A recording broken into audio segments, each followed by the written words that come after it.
আজ আমি তোমাদের দেখাবো কিভাবে কলা গাছ দিয়ে একদম দেশি উপায়ে একটি ভেলা বানানো যায়। প্রথমে আমি বেছে নিলাম কয়েকটা মোটা আর মজবুত কলা গাছ, তারপর ধাপে ধাপে সেগুলোকে কেটে নিলাম। প্রতিটা কাটার মুহূর্তেই বুঝতে পারছিলাম প্রকৃতির সঙ্গে কাজ করার আনন্দটাই আলাদা।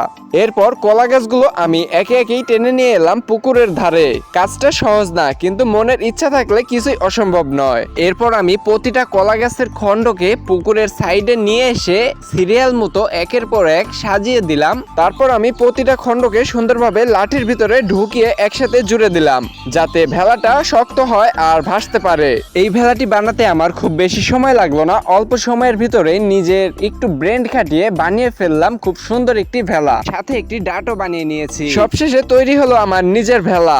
ভেলাটি এখন পানিতে নামার জন্য পুরোপুরি প্রস্তুত। তার আগে চিন্তা করলাম পাশে যেহেতু আরো একটি কলা গাছের ডুম আছে, তাহলে এটাকে ডুবিয়ে আগে এক্সপেরিমেন্ট করে নেওয়া যাক যে আসলে এটি ভাসবে কিনা।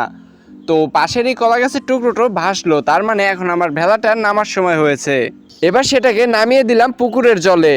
দেখো কেমন সুন্দর ভাসছে। প্রকৃতির সাথে এমন কাজ করলে মনটা ভরে যায়। এটা শুধু একটি ছোট ভেলা নয়, এটা পরিশ্রম, ভালোবাসা আর সৃষ্টির এক গল্প। তোমরাও চাইলে চেষ্টা করে দেখতে পারো। ভিডিওটা ভালো লাগলে লাইক দিও, কমেন্টে জানাও কেমন লাগলো, আর অবশ্যই চ্যানেলটি সাবস্ক্রাইব করে বেল বাটন ক্লিক করে রাখো।